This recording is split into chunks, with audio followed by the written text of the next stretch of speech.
tonight I don't want to be hurt. Well, I was on my IG and I saw that video, the one that from your TikTok time when we did like the thing together.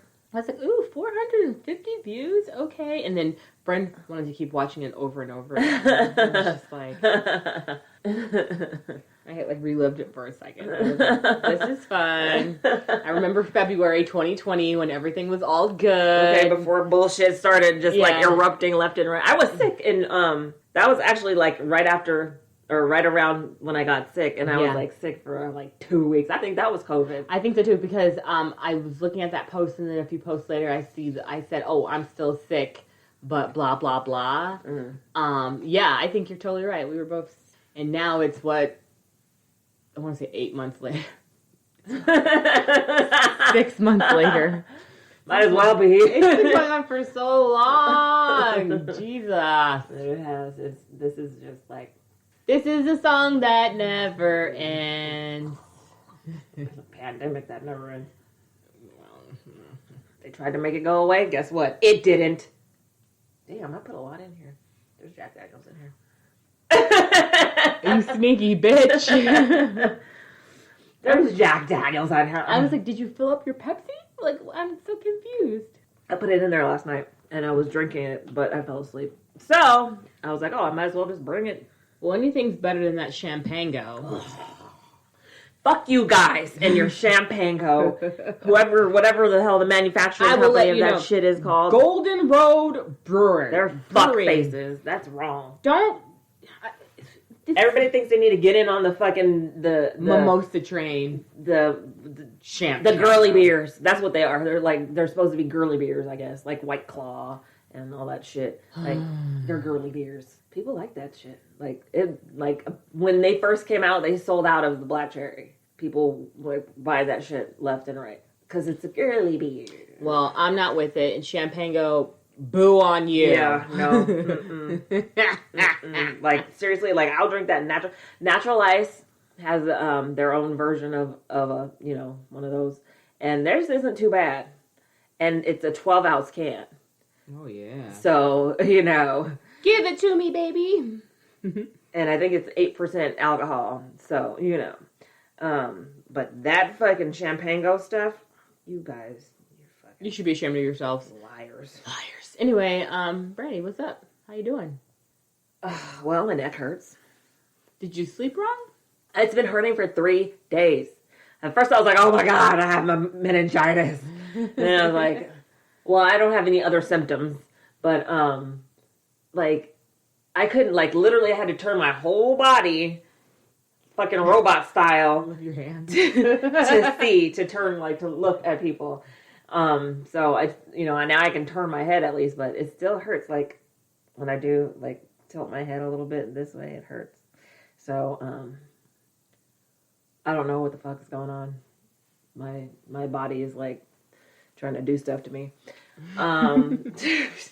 It hates me. My body's trying to do stuff to me. My body is turning against me. How was their first full week of school? God, I hated it. Having to get her online at 7:30. Yeah.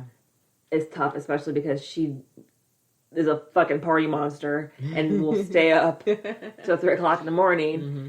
And so she's sleepy, of course, so I have to wake her up. I have to change her clothes, and she's just half asleep out.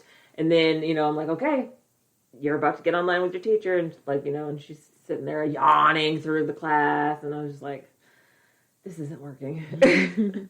Luckily, though, on Friday, her techer was like, okay, we're going to switch some things up. So now we're going to start class at 8. I was like, yes. Yay. That's better for probably everybody. Yeah. Because there's kids that are still eating. And, so, she's going to start classes at 8. But the stuff that they're going to do, the classwork, she's going to do pre-recorded videos. So they're going to do the classwork stuff, like the worksheets and whatnot. Mm-hmm. With a YouTube video. Nice. And for the class meetings are going to be from 8 to 9:30, and she's going to do work in groups with the kids who have either they need to work on certain things like alphabets or sight words or whatever. And then there's some kids that are more advanced, like Gracie's a little more advanced. So, you know, she doesn't have to work as much with her. So they're going to work probably just on sight words because she knows all her alphabets. She knows she can count to 100. Cool. You know, so those aren't things that she needs to work on, but, you know, there's other kids that do. So she's going to split up the class meetings to work with, you know, the kids that need extra help on whatever it is that they need help with. So I was like, okay, that sounds good, because everybody shouldn't have to work, you know, do everything, you know, if they're already ahead or whatever. Yeah. So I was like, cool. That's great. But now we just have to remember to do the worksheets. But yeah, so how was your full week of school? What happened? Oh, and you started work. Yes, and yes. It's exhausting. It's so exhausting. So she's right. I went back to work for the man. So last week was my first week. The man. Kendall had her first full week of school. But fortunately, you know, Grandma said she'd watch Bren for a few hours for me in the morning. Oh, okay. So when Bren gets up at 9:30 to 10, we take her over to Mom's house, and then Jamal picks her up after he gets back from work. So how is his work thing like? Because are there students there? Yeah, so they have to get stuff. They're giving out lunches for the kids, and he's with the staff that's helping with the books and assigning things and doing this, doing that, the other. But the thing was, he had a meeting last week, and they're like, "Oh, we might not have any more work for you guys." So we'll figure that out. But it's exhausting. I honestly commend these people who've seriously been working from home while distance learning. And having little minions running around, little babies running around, I don't get it. It's hard. It's fucking hard, and it's it's just hard. It's not easy. And then oh, you want me to clean the fucking house too and make dinner? Fuck you. You make dinner. I'm fucking tired. I'm tired. But we made it through. And I'm just trying to hang on. I'm just trying to hang on, to be quite honest. But other than that, the job's cool. It's a startup company for an insurtech type situation. So if anybody knows what I'm talking about, holler. But I think it's gonna go well. I think it's gonna go well. The product is a good product, and there's definitely a marketplace for it. It's just getting that right person in contact with that right person. So. I'm working on a deal now, so I'm really excited about it. But other than that, it's all good. We're alive. The fires are still fucking burning. Dude, California's on fire again. I opened the garage and I was like, what the hell? The smoke. It's just smoke. Smoke.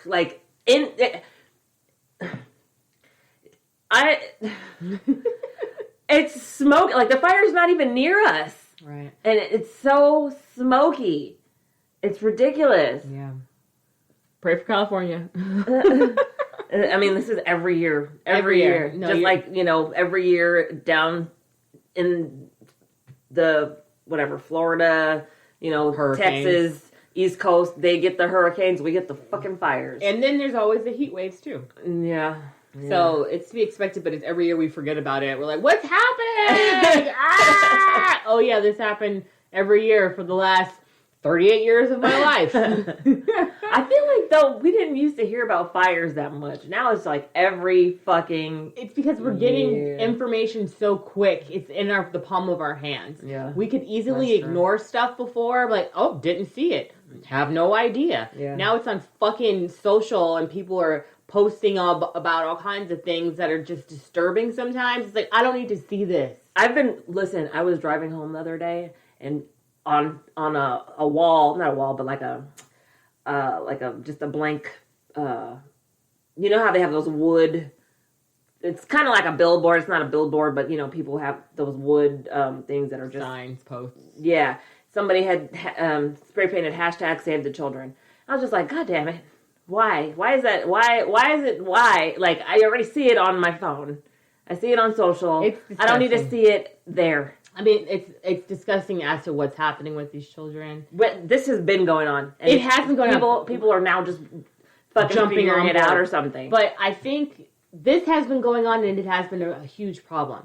But it's like For years. For years. Let's go ahead and focus on this so we can take the focus off of some other shit. Basically. It's all about misdirection. So I'm fighting the good fight on my side or whatever, but it's just like everything's like thrown in your face all the fucking time. Yeah. And then all of my notifications on my phone, are you registered to vote, vote, vote, vote? I am registered to vote. Thank you. Yeah. I don't need it on each one of my accounts that I have. You telling me. I got it. Mm-hmm. Okay? Other than that, hi. And I'm Sunny Hepburn. I'm Michelet. And this is... How does her voice sound? It sounds like a little baby. You have a little baby voice. I can't listen to you with a baby voice. So let's try this again. Let's get into the fuckery today. And I am Sunny Hepburn. And I'm Brandi Fleeks. And this is Book of Lies. Whoa. The podcast. It's the Bope bitches. Boop, bitches. So, I am moving forward with some shirts for you guys. I'm going to figure out how I'm going to sell them because I don't want to make you guys go through a third-party website. Just want you to go directly to us. So, I might create a storefront from our website. I'll have to see how the configuration will work on that. But Are you using WordPress? we can go Oh, that's right, though. But you're not using the WordPress installation or whatever the hell they call it. No. Okay. I can give you the keys to the castle and you can take it for a spin if you want. Take the castle for a spin. Yeah, sure. Take the castle. So I am working on that. So stay tuned for some more swag for you guys. If you are a new listener, hello. Oh, that's right. It's a one-page website, huh? Yeah. Okay. Yeah. Hello to our new listeners. Hello to our existing listeners. And thank you for joining us yet again. These are the days of our lives. Oh. So Brandi and I just finished recording with the Amazing World of Talking Shiz. So check out that podcast. We talk a lot of shiz. Yeah. So they're a good time. And what else? Connect with us on social. Meet us on Twitter at Book of Lies Pod, Instagram or Facebook at Book of Lies Podcast. We do have a group on Facebook. And you can visit our website at bookofliespodcast.com where you can listen to all of our previous episodes. There's a list on our collabs page of all the collaborations that we've done. So you could check those out too. And if you like this episode, like it, subscribe it, write to it, review it, all that stuff. Do it. Do the things. You know what? We still have that phone number. You didn't. What phone number? Our Google Voice number. I thought you said you couldn't create a Google Voice number. I did. I sent you the thing. I made you the admin for it. Remember? No. It goes to your email. Nope. Yeah. What's the number? I don't know. Well, we'll figure it out. We'll talk about it later. Actually, it goes to the Book of Lies email. Let me see. Let's not worry about that. Because, my phone's dead. Never mind. So he likes Well, my phone's dead, so die. we're not going to worry about that right now. My, oh my. So, Brandi, do you want to say something to me? You're so fucking weird. I'm so freaking stupid. So, are you writing a book? You got a little book there? What are we talking about today, Sunny? So, Brandi, like I just mentioned, we did a collaboration with the Amazing World of Talking Shiz, and we've been trying to make this collab happen for a long time. They sent us a list of, like, con artists or whatever that we should potentially talk about. I was like, we've covered, like, half of these guys. It's totally cool.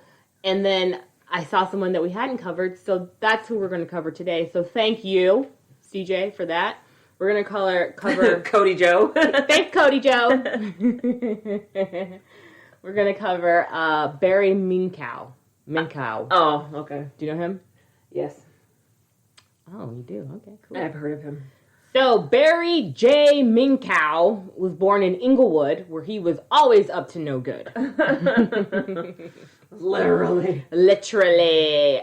So, Barry Minkow was born March 22nd, 1966, to Carol and Robert Minkow, a lovely Jewish couple in Inglewood. So I was like, Before the reverse gentrification happened. Yeah, I was like, oh, he's an Aries, so now I understand his fuckery. But pretty much, Barry was raised in Reseda, so like in the San Fernando Valley. Mm-hmm, know where that is. At the age of 9, he had a telemarketing job that his mom hooked him up with at a carpet cleaning business where she worked. And he was 9 years old, telemarketing. Wait. Dude, I was like, talking to a bunch of baddie people over the phone is the gateway to a bunch of bullshit. Baddie people? You've worked on the phone and talked to just strange people on the phone for your business, right? Mm-hmm. You can learn a lot of things. You could learn a lot of things that you shouldn't have learned. And you're just like, why are you giving me all this information? But you could come up with a bunch of shit talking to people. I did as much as I could to get those people off of my phone quickly. So I wasn't interested in their lives. Well, you're a 9-year-old. Think about what's going to happen. Hi, my mom wanted me to call you. Hi. So, For a carpet cleaning business, so telemarketing. Mm-hmm. hi, I'm calling from blah, blah, blah. Do you want to get your carpets cleaned? Cash and carry carpet cleaners. Hello. That's very alliterative. So, like I said, well, what I said was like, he must have learned a few things working that job because at the age of 15, he started his own business, The Best.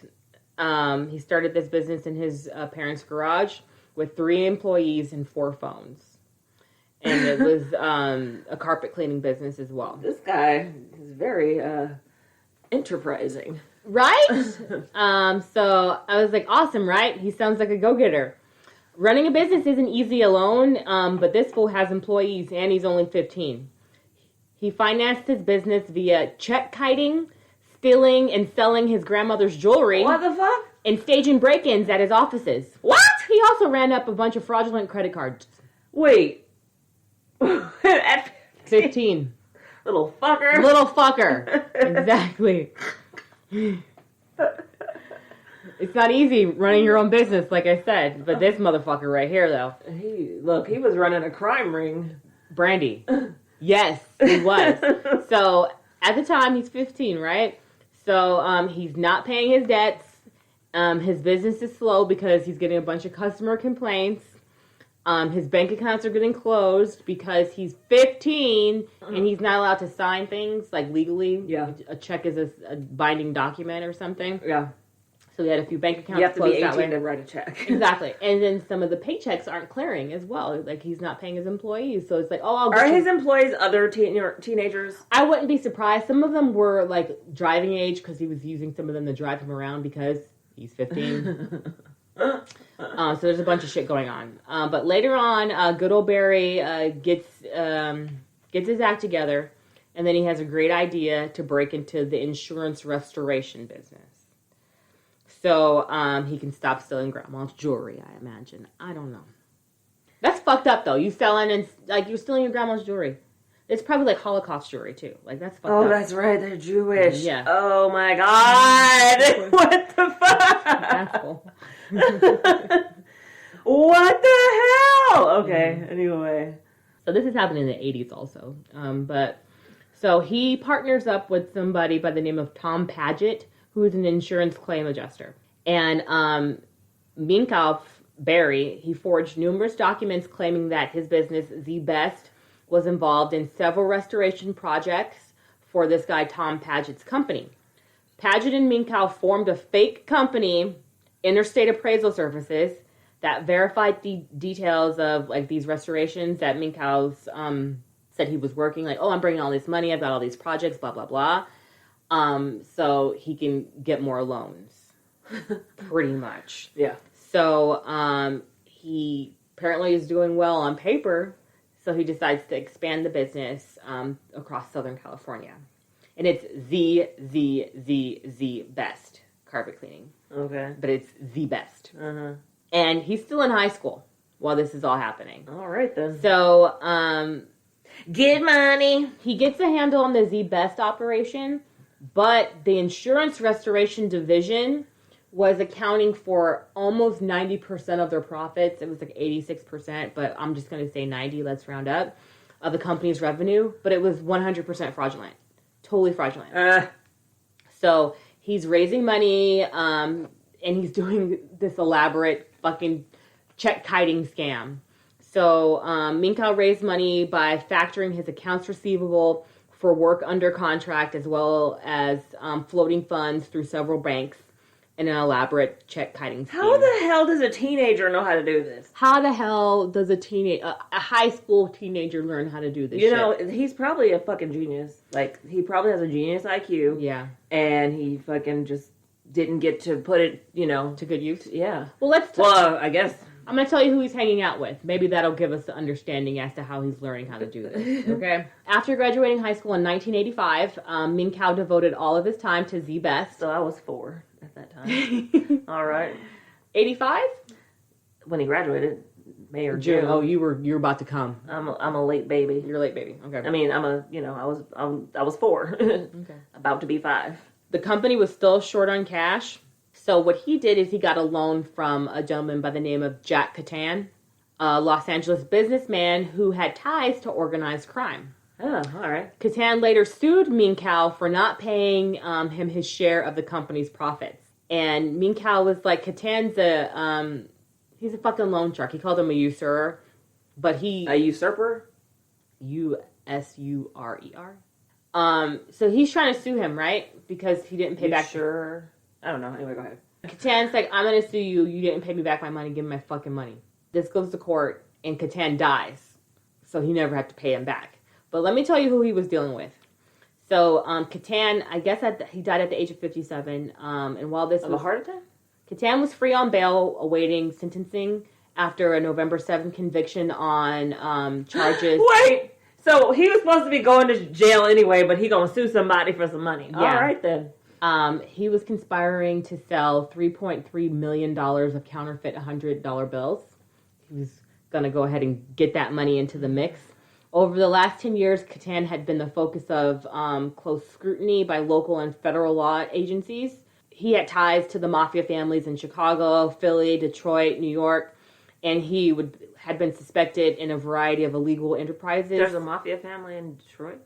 I didn't know that. Yeah, I guess so. All right. Including ticket scalping, money laundering, and extortion. So this is who he decided to borrow money from. Right. Right? The guy dies. He's off the hook with him. Mm-hmm. So then other organized crime figures turned up to become like Minkow's advisors. So they're giving him fucking advice. And his employees are like, why the fuck are you hanging out with this dude? Like, knock it off. You're going to get our fucking heads chopped. Yeah, we're all going to die. Can you knock it off? I'd like to not die today, please. Thanks. Can you give me my money, though, first? Oh, by the way, my paycheck bounced. What are you going to do about it? Again? I would not. Okay, my first paycheck bounces. I'm out. Sorry. Mm-hmm. I'm out. I think I already talked about this, but like that's how Adam Carolla, he was talking about when he worked in construction. Yeah. He was like, the owners of the company, whatever construction company he worked for, when they would pay them, everybody would race to the bank. To see whose check wasn't going to clear. Just because if they were the last person to try to cash their check, it would bounce. That's fucked up. It is, because you have to pay a fee as well as the person who wrote the check. So, fuck that. Fuck that. Nope. Let's just call him Barry. Barry was doing business with people by the name of like Maurice Rind, who had been convicted on securities fraud. He was also on business partners with this guy, Robert Vigiano, a convicted jewel thief and reputed loan shark. Like, he's doing business with people who want to bust his head open, pretty much.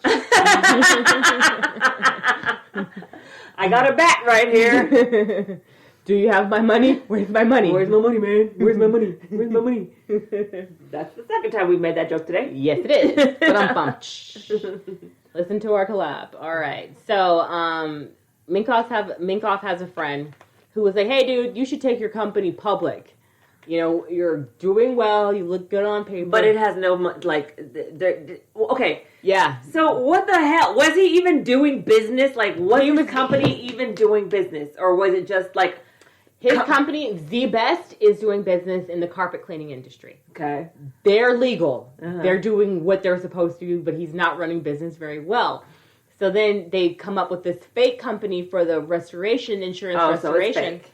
That's fake. Okay, because it sounded like it was legit for a second. It sounds legit because he's got all the paperwork, all the documents. So there's a lot of forgery and fraud going on that side because they're saying, hey, we're bringing in all this money from these projects that we have and these contracts and this money that's coming in, which isn't coming in. Why don't they just get the fucking projects? Why not do what you say you're going to do? I don't know. It makes no sense to me. Okay. Because I'm trying to figure out what insurance restoration is. Like, I'm guessing it's like this. It's like this. Let's say that there's water damage in this house, and we got to knock down the wall. Okay.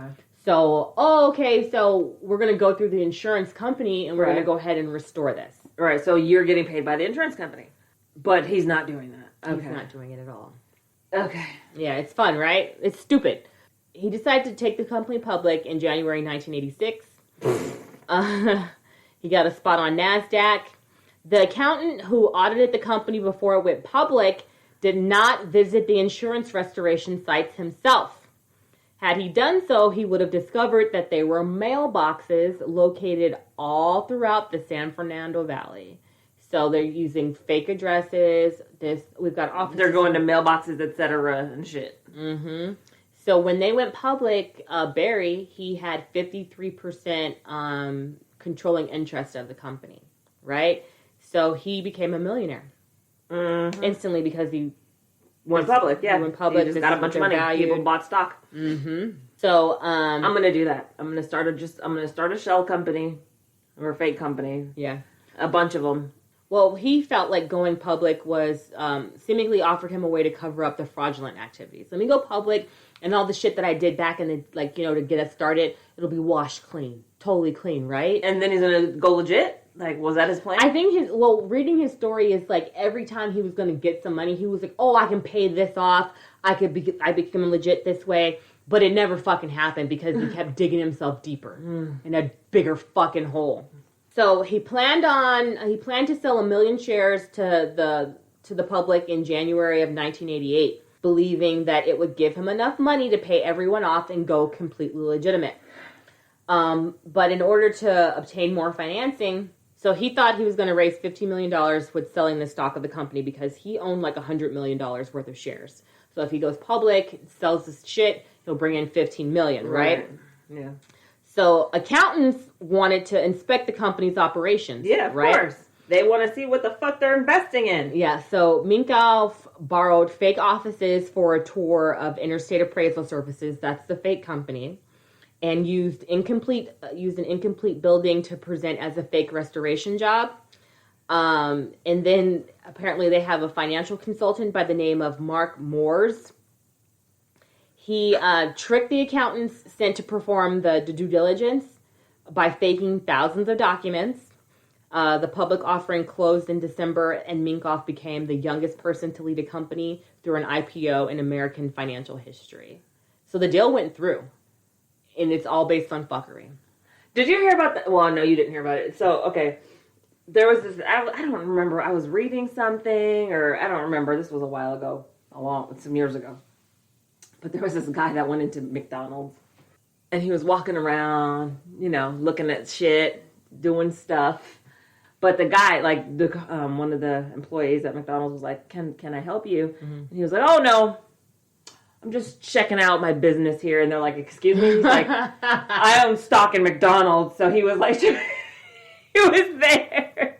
Okay. He was there to make sure business was running smoothly. This McDonald's? Like, you need to empty those trash cans. Like, what the fuck, dude? Go away. Get out of here. You bought 2 shares in McDonald's, bro. Like, get the fuck out of here. Knock off. Knock it off. That's funny. You're like, what? You're like, excuse me, sir. This one is actually a privately owned one, so get out. There are some. There's the privately, did you know that fucking Starbucks, if you go to Starbucks in Barnes & Noble, you can't use your Starbucks gold card, gift card thingy? Mm-mm. Because they're not, they don't use those. They're not, do Do you have a Barnes and Noble's gift card? Yeah, they're like independently owned and run, so they don't use the Starbucks Gold cards. Had no idea. I tried to use mine, and they were like, "Oh, we don't take that." I was like, "Excuse me, I will never come here again." Fuck yeah. All right. So,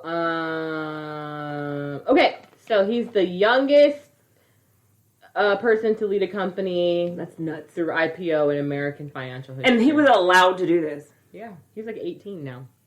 Okay. He's legal. Okay. He's illegal. Barry launched a massive television advertising campaign portraying Z-Best as a carpet cleaner that Southern Californians could trust. Lies! He owned Ferraris, BMWs. He bought a mansion in Woodland Hills. We're busy. And so he was ambitious in making his company like the General Motors of the carpet cleaning industry. Okay. So apparently they had a CFO. Look, those motherfuckers come door to door now. What the hell are you talking about? They sure do. So the company CFO, Charles Arrington, was accused of running up a $91,000... Wait, they have a CEO? A CFO. Now that they're public, the public company. That's right. They have to have a board of directors. Right. The CFO, Arrington, has another business, which is a florist business. He's stealing their credit card information and using fraud. $91,000 in fucking fraudulent charges, right? So this motherfucker's sitting on the company. So there's these guys called the Fashbach brothers, and they're short sellers. Fuchsbau? The Fuchsbau brothers, right? So they're short sellers. So they want to find the fault in your business and short your stock. Right. Dicks. Fuck you guys. Fuck you guys. Well, they find the fucking. It's the short sellers that find the fraud. Of course. So they... The Big Short, bitches. They found out that Minkow, Barry, stood behind their CFO, the one who stole credit cards. And they did a little more investigating, and they found out that Z-Best claimed $7 million in contracts and carpet cleanings in Sacramento, which weren't true. So Z-Best is fucking around, too. Like, even the carpet. So, the carpet cleaning business is not legit. And neither is... It's an actual real business, but they are doing some shady shit. Right. So they're actually cleaning carpets in some areas. Sometimes. Okay. Sometimes I'll come clean your carpet, sometimes I won't, but I'm still going to charge you, so shut up. Whatever. Z-Best, okay? They found out that they were fucking around, so this prompted them to short the stock that they had purchased in Z-Best. Because they were like, you guys are going to crumble. I know it. We're going to short. So, this is a young company. They get all these board of directors. That just happened. Okay, I just write some notes. You just snorted. Additionally, none of the company's 4 outside directors had any experience running a public company. Of course not. He's got a bunch of newbies. A bunch of dudes that was just like, and it's all men, right? There's no women involved. It's the fucking 80s. There's some fucking dudes. They're all idiots. He pulled off the street and was like, hey, you want to become a freaking CFO or a CEO or a COO or a CMO? It's the alphabet. Dick. February 1987, Z-Best's trading at $18 a share on the NASDAQ, and the company is valued at $280 million. Wow, okay. Apparently, they now have over 1,000 employees in offices in California, Arizona, and Nevada. And like I said, Minkow's stake is worth $100 million. However, they still don't have no fucking cash flow. Because it's paper money. Like, it's numbers on paper. Yeah. They don't have cash flow because they're full of shit. How are you just making up stuff is what I want to know. Stupid. It's so stupid. Like, why are you doing this? Anyway, so... And he's probably, like hella frazzled because he has to, like, account. I'm sure he's 18 and he has a whole head full of gray hair. I'll show you this picture. He has to, like, make up stuff and, like, make it make sense. But, I mean, the fact that he's able to do this at such a young age just, like, baffles me. It does, because you telemarketed it at 9. You learned some shit on the phone. He probably talked to some gangsters. Hey, kid. Hey, you know some stuff. How old are you? 11. Oh, yeah, really? Come on. Who knows how it happened, but I'm sure he talked to some, some shady They were characters. probably teaching him shit. Exactly. They're like, let's teach this kid young. He's impressionable. So, Barry learned that KeyServe, the authorized carpet cleaner for Sears, was being sold, And he started talking with them to merge, to purchase them and pretty much get the Sears contract, right? So he was like, if we buy this business, this will give us the cash flow. And then this will end the Ponzi scheme, because it's kind of a Ponzi scheme. Except for it's with his investors that he has never met. Yeah. So he's like, okay, so maybe if we buy this company, we'll get their cash flow and then we can get everything sorted out. Everything that he's trying to do is to clear the bullshit, right? He's trying to go legit. He's trying to go legit, but it just never happens. It's so weird. Like, how about this? How about we get in contact with some people who need their fucking carpets cleaned, and then we can freaking make some money? I don't understand. If you have your company is supposed to be doing this job, do this job. Oh, well, we're having a hard time, we don't have the customer base or blah, blah, blah, blah. Market yourselves. Like, I'm going to say it. I'm going to put it out there. I know that I have not sold any jewelry because I have not done any fucking marketing. I put a website up, and there it is. It's sitting there. But I haven't tried to do that. I've just been I have been Michelle Obama in a low grade depression, not feeling like doing shit. So I watch 90 Day Fiance. Was Michelle Obama in that's a shit show, and they make me feel better about myself. Yeah, she had announced that she's in a low grade depression. But I'm just saying, I know what I need to do. I just haven't been doing the shit. And he probably knows what he needs to do, but he probably hasn't been doing the shit. Put some fucking flyers out. I don't know how many times I go to Walmart and I come out and there's a fucking carpet cleaning service fucking flyer on my car. It's easier to make it up and just become valuable instead of actually doing the work. Ugh. Is it though? No, it's not. You're I bet you. I think there was some You're putting in more work doing fucking fraud than you are to actually do real work. And it's way more work. So anyway, they're making a deal happen with KeyServe, right? And they're like, okay, this is going to happen. They're going to happen. But right before the merger happened, they exposed one of his credit card frauds that helped him keep the company alive in the early years. Minkow blamed the fraudulent charges on unscrupulous contractors and another employee. Yeah, because he got involved with all of these unscrupulous contractors. Mm-hmm. He said he'd pay back most of the victims. However, he had not paid back a homeowner who had been overcharged a few $100s. Overcharged? Yeah, so... Okay, so he did do, one job. Okay. Mm-hmm. Mm-hmm. So the LA Times wrote a story revealing that Minkow had run up $72,000 in fraudulent credit card charges in 1984 and 1985. And this story ran days before the merger was supposed to happen. Oh, and that sent, ZZZZ stock plunging to 28%. People were like, sell. Those brothers are like, I told you. Fucking asshole. So within hours of the morning edition... I don't like any of them. Yeah. ZBest banks called their loans in, and they're like, we need our money. Of course. I want my money back, please. Good luck. But all of his fraud's coming out. But he's a millionaire. He's a millionaire, but he ain't got no fucking money. So to calm nervous investors, Minkow issued a press release touting record profits and revenues, but did so without notifying Ernst & Whinney. That sounds like a stock brokerage. Oh, they're the firm responsible for auditing the company. Oh, okay. So, Ernst & Whinney. So Ernst & Whinney discovered that Minkow had written several checks to support the validity of the non-existent contracts. Many of them had been written to an associate who later told Ernst & Whinney officials about the fraud. So everyone's dropping dime now. They're like, oh, well. Because they don't want to get indicted. Uh-huh. Yeah. Minkow was like, I don't know who this fool is. He's full of shit. What a fucking liar. Who's he?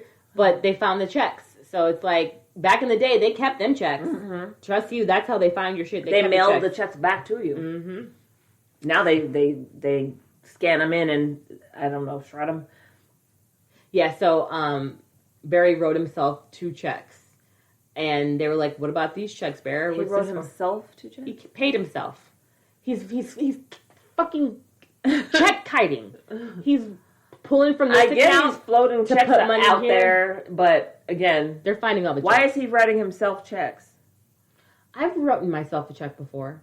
Because from two different bank accounts. Like, because I was like, oh, I need to move money from this bank account to this bank account. You just didn't want to do an electronic transfer? Or you didn't know how to do it at the time? At the time, I didn't know how to do it. I was like, oh, I'm banking at this bank, and I have an account at this bank. My money's getting deposited into this one, but I need some money into that one. So you could just write it to cash, or you can write it to yourself. Right. Because I used to write checks to cash and go cash them at hours. Mm-hmm. But, okay. That's elaborate check kiting, right? And no, I just needed cash, and I didn't want to pay a fee. Oh, okay. So everybody's finding out about his bullshit, right? So they're like, hey, what about this check? What about this? This is fraud. You did this. You did that. And he's like, I don't feel good. I'm gonna throw up. Did you watched whatchamacallit? Hustlers? Yeah. The girl that just fucking threw up. The police came in her door and she went, bleh. Sorry. She's like, oh, I don't know why I did that. Because you get sick to your stomach when you do shit that you shouldn't do. Yeah, so July 2nd, Minkow, he abruptly resigned from his position. He was like, I'm dying, health reasons. What movie was it? The girl threw up when she lied. It was Knives Out. Okay, there. Yes, I was watching that. Yeah, recently. I watched that too. Exactly. She was. Exactly. Yeah, Knives Out. By this time, his company's stock had fallen to $3.50 a share, an 81% drop from its high in February of the same year. So later in June 27th, he admitted in June that it was all fraudulent. He was just like, yeah, you're right, I didn't do it. I'm a lying fucking fucker. Mm-hmm. Lying sack shit. So, ZZZZ, so they got a new board. Because whoever, owns stock, sure, they can just be voted in on the board or something like that, right? So... How does that work? In order to become a public company, you have to have a board of directors. Right. A lot of stock, people who own stock in companies, shareholders. Yeah. Shareholders can vote. They vote in, they vote for new, or to replace, people. They vote people out, they vote people in. A lot of times, I won't say most, but a lot of times, people have stock, but they have 1 share, 2 shares. Mm-hmm. So they're not even really involved. They just have shares in stock. But there are those that have 30 shares, 15 shares, people who have a lot of shares, they're highly involved. They get involved in the voting process. Okay. Because in order for a company to function properly, a public company to function properly, shareholders have to have a say in what goes on, and they have to have a say in who is leading the company. There are some companies that will just appoint people, but then others they vote. Mm-hmm. And so the shareholders can vote out a CEO that's fucking up, or vote in a new CEO that they think won't fuck up. Mm-hmm. So yeah, they can do that. So ZZZZ got a new board. Okay. They conducted an internal investigation that largely substantiated the fraud allegations. So on July 6th, they sued Barry, alleging that he absconded with $23 million in company funds. The company claimed that its assets had been drained to the point where they were forced to file Chapter 11 bankruptcy. 2 days later, the LAPD raided ZZZ's headquarters. And was it a mailbox? It wasn't a mailbox. They have a location. Okay. A bunch of other mailboxes.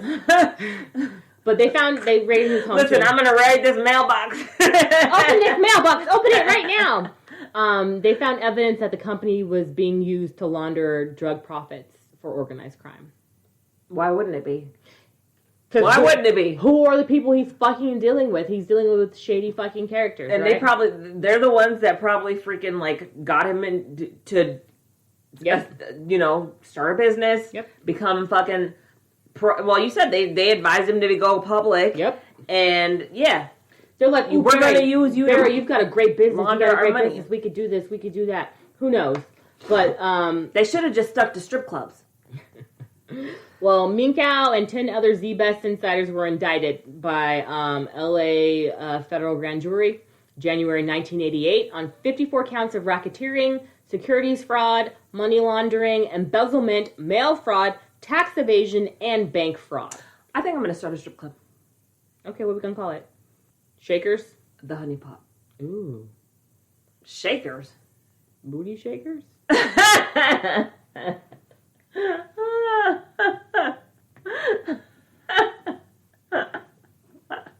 With shakers with a Z. Okay, sure. Shaking it. Shakers. I'm going to shakers. Yeah, he did all of this. So the indictment accused Minkow of bilking banks and investors of millions of dollars while systematically draining his company of assets. It also accused him of setting up dummy companies, which you did, writing phony invoices, which you did, and conducting tours. I'm sorry, hold on. Shell companies are allowed to exist. So what's the difference between a dummy company and a shell company? Hey, this is a dummy, this is a shell. What's the difference? One's fake as fuck. A shell company is also fake as fuck. This is the 80s. What is the difference? You know, they came up with a law and Look, said shell what is the difference? I'm about to clap at your ass. What is the difference? I don't know. Tell me. Explain to me. Whoever, FBI. SEC. He wrote phony invoices. He conducted fake tours of places where he was like, "Oh yeah, we're doing restoration Fake here." tours. Yeah, a tour is a tour. What's a fake tour? If you came on a tour, it was a tour. I'm not saying it was my company, but it was a tour. all 3 hours. Why is it fake? We could have it been happened. on a boat and we could have been living on an island for 7 years. Who knows? It happened. It did happen. Pretty much, they figured out 90% of the company's revenue was fucking fraud. It was fraudulent. And on June 16th, prosecutors won a superseding indictment charging Minkow with credit card fraud and 2 additional counts of mail fraud. Wait, what happened? Did your phone die? I had it open already when I was taking my notes. I'm just leaving it here. So, he guilty. On March 27th, 1989... he was sentenced to 25 years in prison. He was also placed on 5 years probation in order to pay $26 million in restitution. The SEC subsequently banned him from ever serving on any board ever as an officer or director of a public company. Again, they do that. He served less than 7.5 years.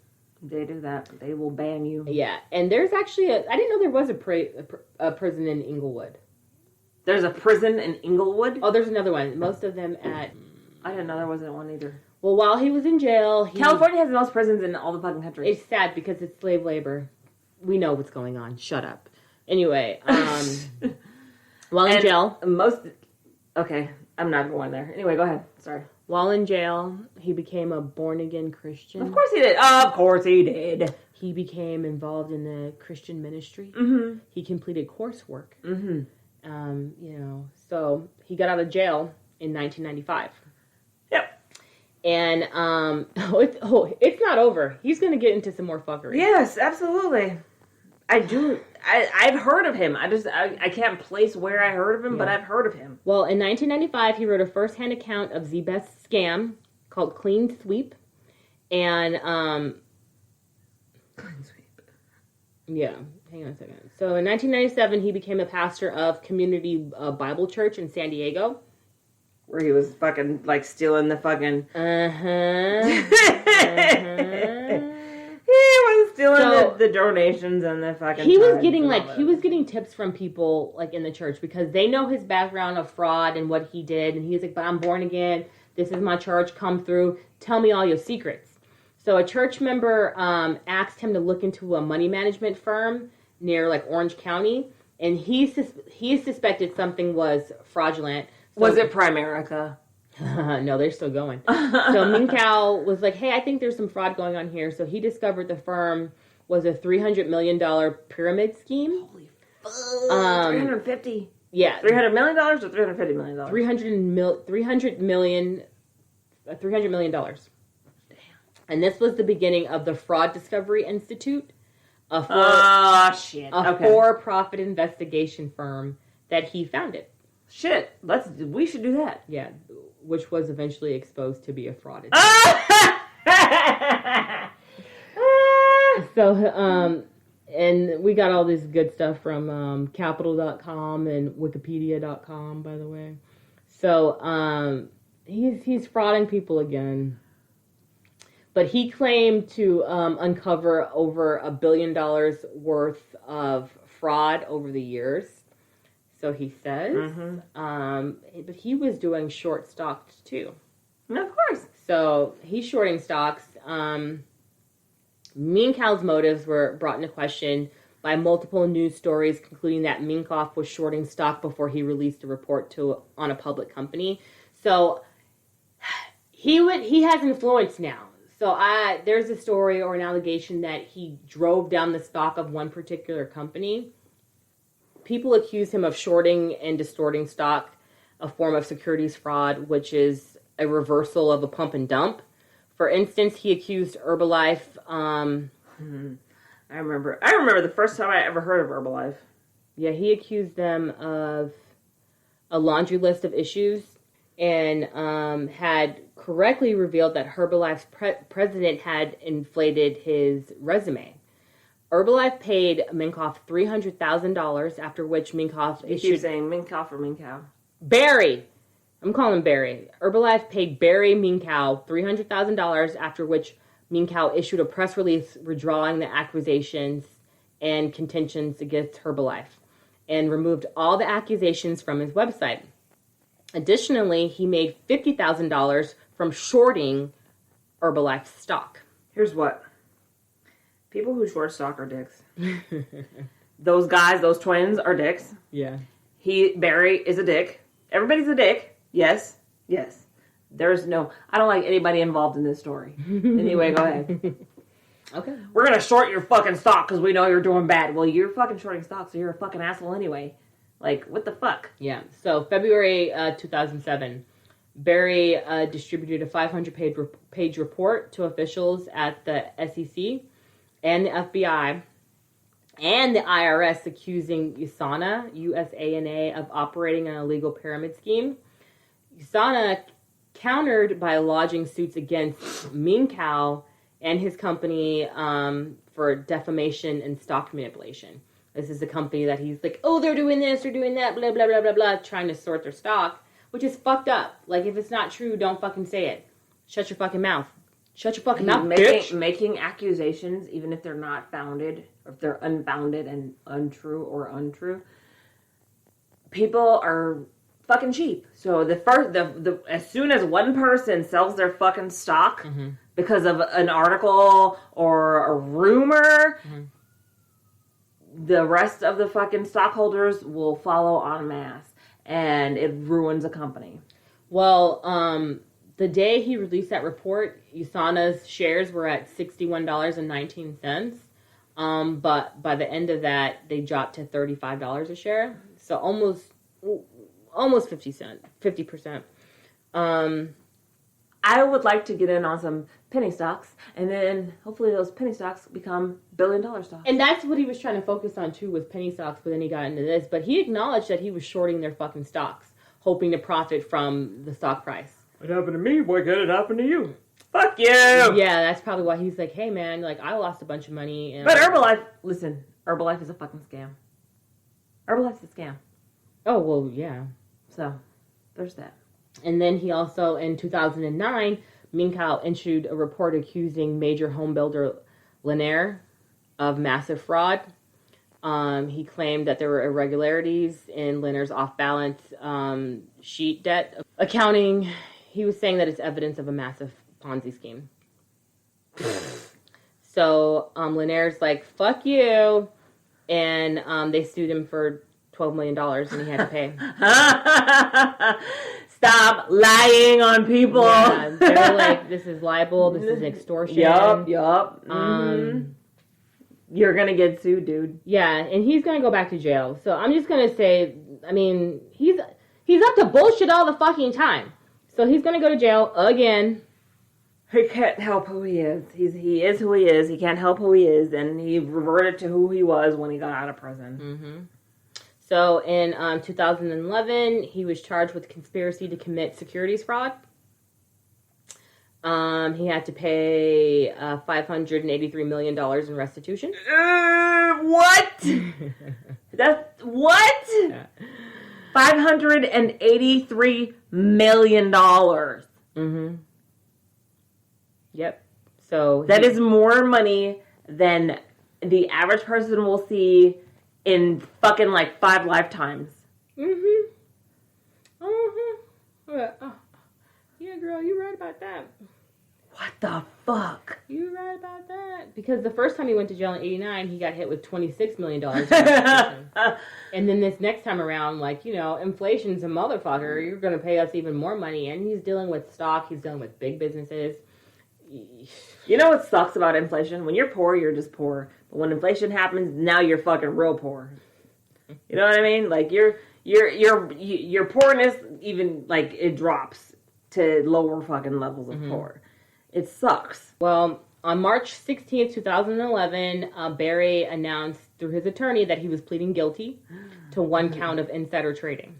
1 count. Mm-hmm. One. Just one. Just 1 count. Minkow claimed not to know at the time that he was breaking the law. The SEC had already been probing his trading practices. On the same day, Minkow resigned as a senior pastor from the Community Bible Church. Excuse me. Excuse I didn't me. know. I didn't know. You have basically dedicated yourself to a life of crime. Mm-hmm. You know what is legal and what is not. Shut the fuck up, liar. Ooh. You're lying. You are Fibbing. Remember that? Yep, DuckTales. So he resigns as the senior pastor at Community Bible Church, saying in a letter to his flock, fuck you! that he was above reproach. Dick hole! And that he was no longer qualified to be a pastor. Where's my bag of dicks? 6 weeks earlier, $50,000 in cash and checks was stolen from the church during a burglary. Yeah, that he fucking orchestrated. Yeah, though unsolved, it was noted as suspicion due to Minkow's admitted history to staging burglaries to collect insurance money. Da fuck.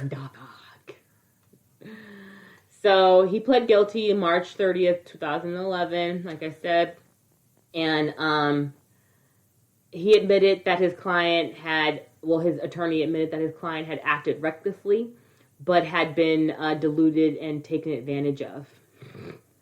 He faced a By whom? This person by the name of Marsh. I don't know who this Marsh person is. Can we get more clarification on this? He's fucking taking advice from mobsters, dude. Like, come on, get it together, bruh. So he faced 5 years in prison. You are a fucking scam artist. Like, let's call. Listen. And if I could get away with stuff like this, because he got away with it. Like, let's not try to fucking like mince words here. He got away with the shit, but got caught. Yep. Okay, so he is a master fucking scammer. Take pride in what you do. Okay, now tell me, how did you do it? So maybe one day we can all learn and not fucking get taken by a fucking dick bag like you. Ooh. Teach us. Teach me. No, I don't want to know your shit. I want to know, because I'm going to look out for you. And I'm going to be like, oh, I know what you're doing. Oh, he look, your husband comes home. He's like, oh, yeah, I bought into such and such stock. Or I did, and you're like, what? Well, and then you have to look into the company and you find out that it's like this. It's like fraud. So, you know, everybody, be on your toes, guys. Come on. Be on your toes. Unless it's a company that you've heard of, like literally like Apple. I mean, and new companies go on the market all the time. Mm-hmm. But if I'm in Wisconsin and I've never heard of Z-Best, mm-hmm. I'm not buying stock in Z-Best. Mm-hmm. You know what I'm saying? Yeah. If I'm in LA and I find there's a company that's going freaking public that's in Florida, and I've never heard of that company from Florida, mm-hmm. I'm going to do as much research as I can as possible. And that's how they get them. But again, it was the 80s, and that might not have been possible. But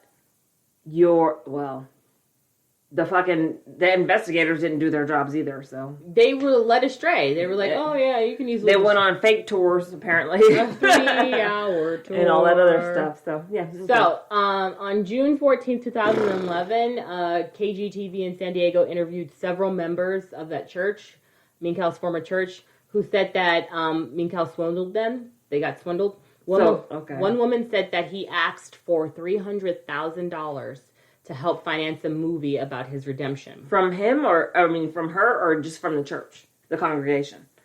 Saying, asked her for $300,000. Oh, shit. Baby, I know you got it. Give me some money. What the fuck? You couldn't... I know.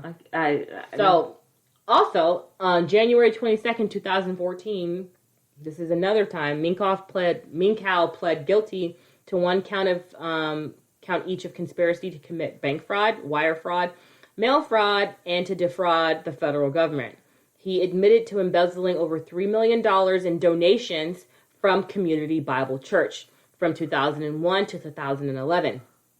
He opened unauthorized bank accounts on the church's behalf. He forged signatures on church checks. He diverted money from legitimate church accounts for his personal use and charged unauthorized personal expenses to church credit cards. He also concealed $890,000 of income and $250,000 in taxes from the IRS. Among his victims were a widower, $75,000 to fund a supposed hospital in Sudan to honor his wife after she died of cancer. A supposed hospital in Sudan. Yeah, so he was like, hey, I need $75,000 to build a hospital in Sudan. Mm-hmm. And he said, it'll be for your wife who, died from cancer or whatever. Deal with it. Or your husband. So deal with it. Yeah, so the woman, she gave him the $300,000, and a woman gave Minkow $300,000 that would have otherwise gone to help raise her teenage granddaughter. Oh, that's fucked up. Dude, if I have money that's dedicated to a specific purpose, I'm not going to divert that money to somebody who's asking me to give them money for some other purpose. Yep. I'm sorry. My kid needs to go to college, or my grandkid, in this case, needs to go to college. Yeah. I am not going to give you her college fund. Yeah, he's a dick. So, April 28th, 2014, he's sentenced to 5 years in prison. Good. Which is the max possible. And he was sentenced on securities fraud. The max possible was 5 years. Yeah, and the judge felt that he had imposed the maximum for what he called despicable and inexcusable crime. Okay. Let's stop. He had to pay $3.4 million in restitution. Pause. This motherfucker has a pattern of this behavior. Yep. He has already been convicted of this type of behavior. Mm-hmm. But I'm going to sentence you to 5 years. Yep. And restitution. Because I feel like... This is all I can do for you. This is all I can give you. This is stupid. The justice is for the people who were defrauded. It is not for the asshole who... Because obviously, his first stint in prison didn't do shit to rehabilitate him. And you know what the problem with the prison system is? Okay, you remember George Young? George Young? No, who's George Young? Blow. Oh, okay. George Young is from Blow. He went to prison. What did he do? He taught other prisoners how to smuggle drugs. You go to prison and you learn how to become a better criminal. So that when you get out, you can perform your criminal acts and possibly not get caught. I mean, you're probably going to get caught because that's just fucking what happens. But you go to prison and you learn how to become a better fucking criminal.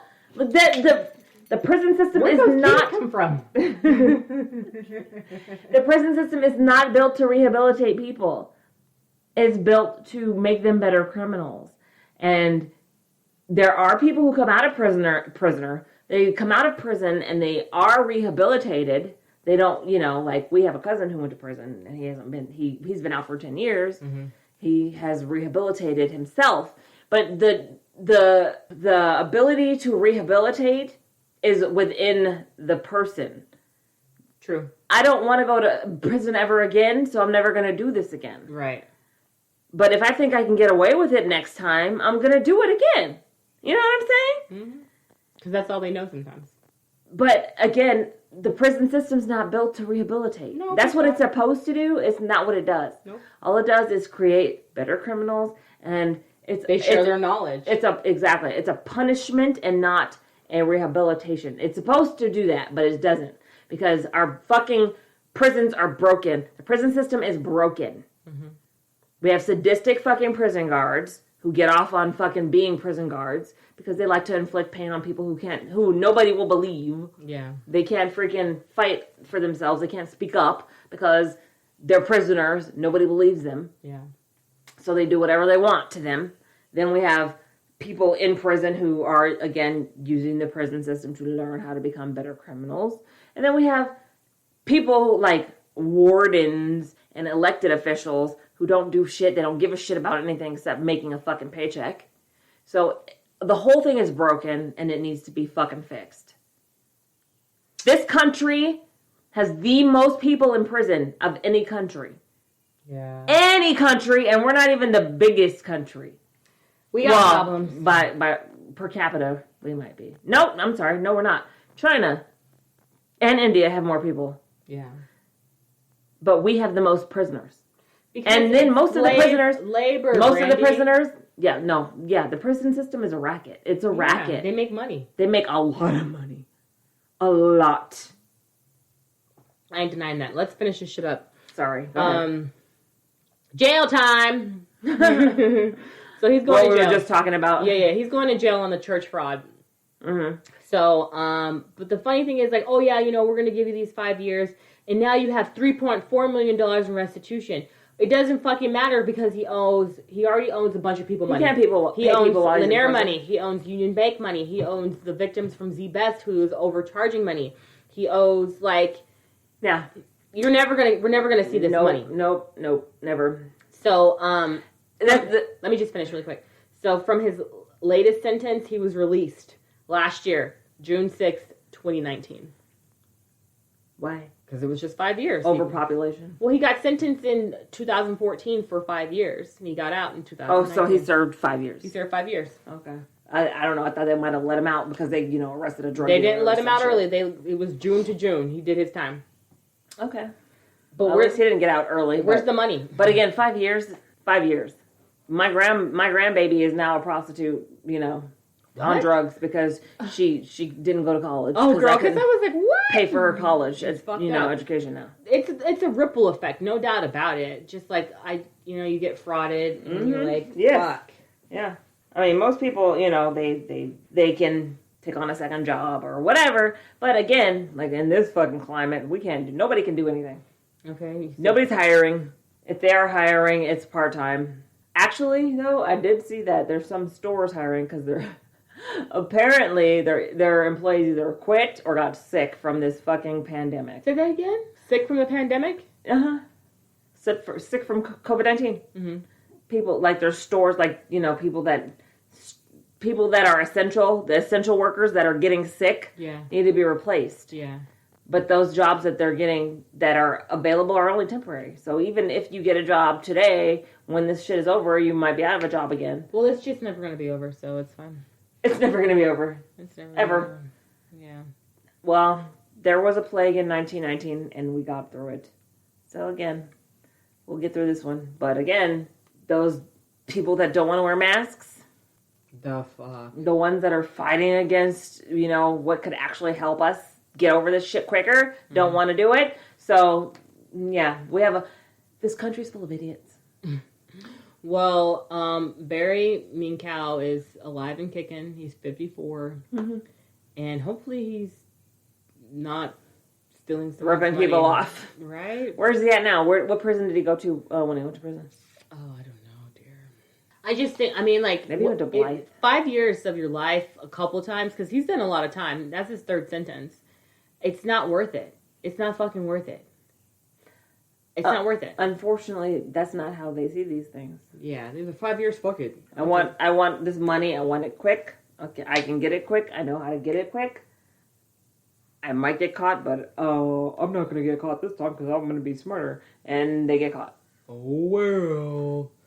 So just be careful who you guys give your money to or who you hang around. And check your credit card balances, man. Like, when you start seeing some fucking fraud charges on your card, like, dispute that shit lickety split. Yeah, for real. For real. Lickety split. Like, why was I charged this $50 here, $120? What the fuck? Charge. I did not. I didn't do that. Yeah, that's fucked up. Is this your signature? No, that's not my signature. That is not my signature. All right, well, that's Barry. Is that our first Barry? Barry Minkow. Yeah, that's our first. That's our first Barry. Thanks, Bear. Brandi, thumbs up for the week? Oh my god. So I watched Parasite finally. Oh, what'd you watch it on? HBO Max. Hulu. It is on Hulu. You're right. But I subscribed to the Showtime through Hulu, so maybe it was on Showtime, but whatever. Because they have a free trial for fucking 60 days, so I'm gonna cancel that shit. I need to do it on Hulu because I have mine through Amazon. They were like, charge. Yeah, no, you get a free 60 day, I think it's 60 days, for Showtime, so I will be canceling soon. But I'm watching all the shit I can on Showtime right I know, now. that's why I'm trying to catch up on Shameless so I can watch the newest season. I was watching Black Friday. Oh, I need to watch that. Anyway, so I watched fucking Parasite 2 days ago. It was so good. And the only reason I watched it was because I listened to another podcast that is a movie spoiler podcast. And I didn't really like listen to it. I was, driving, and of course when I'm driving my brain like thinks about other shit, but I had listened to it and I was like, this sounds interesting. Mm-hmm. So I watched it, and of course it won Oscars. Yeah. So I was like, oh, let me watch this. I can watch it. So I watched it and I was like, holy fuck. Like, the concept is really cool because it's a story that I've never seen before. Like, fucking, I'm a horror movie. It's not a horror movie, but like I'm a horror movie person, and all the horror movies are derivative of other stories, and a lot of movies are derivative of other stories. But this one was like no other movie that I've ever seen. It's South Korean, right? It's Korean, yeah, and it's a family that basically every single person in the family gets involved in this grift, basically, and it's like. Because they're poor. They're poor to the point of where you're But they know like a rich family or something like that, They right? get involved with a rich family through a recommendation from one of the family members' friends. I listened to the One Movie Punch, review of it, and I was like, I do want to see this movie. It's good. But I just haven't had a chance to do it. It was really good. I'll definitely watch it. But of course it ends in disaster. Everything. But it's good. And I was just like, wow, like the director, there's a couple of other movies that are on Hulu. Maybe it is on Hulu. There's a couple of other movies on Hulu that he has directed that I haven't watched. But, and I don't like subtitled movies. Like, Amelie is one that I'll watch because I love that movie and it's subtitled. This one is another subtitled movie and I actually enjoyed it. So, I'm saying, everybody who has not seen Parasite, get on Hulu and watch that movie because it's fucking, it's great. That's one of the movies that I'm raving about. I don't rave about movies, but that was a really, really good movie. Anyway, so that's my thumbs up for the week is that I watched I watched Parasite. And then I don't know. I don't know. That's pretty much the only thing that I had to look forward to. Oh, well, not look forward to because I just saw it and I was like, I'm gonna watch this. But yeah, that's about it. Yeah. I need to find some shit to be super ravey about, but I don't have it right now, so whatever. What's your thumbs up? I got an exercise bike. Oh, yeah. I need to use it more often. Look, at least you have one. I got it on clearance from Walmart. But at least you have one. I don't have one. Well, I'm trying. I have to actually go out and run. Nope. And I'm not doing that. I'm not doing that. Especially in the smoke and the fucking heat. I will die. I need to, like, I feel like I do, like, the most all the time. I'm just, like, I really need to, like, learn how to chill out. And, like, I would need, like, an hour for myself. Once a week. Just 1 hour. Because I feel like I have my routine, which is good. Like, I get up every morning. I'm like, okay, let me go outside. Let me do my chickens. Let me water my plants. Do my chickens. You know, feed and water the dogs. The dogs. I get up. Then I'll, like, depending on the day of the week, get on my computer and work. I want to go on vacation soon. Like, I really want this bullshit to be over. I want to go on vacation. Excellent. I just want to get away. We can't go anywhere. There's nowhere to go. Vegas is open. I'm not going to Vegas. I'm afraid. Well, if you do the timeshare thing, then you don't have to be afraid, and then we don't have to be involved with other people. We can just go and fucking lay by the pool. It's outside. And nobody will be talking to us, and we'll have masks on. Everybody wants to talk to us.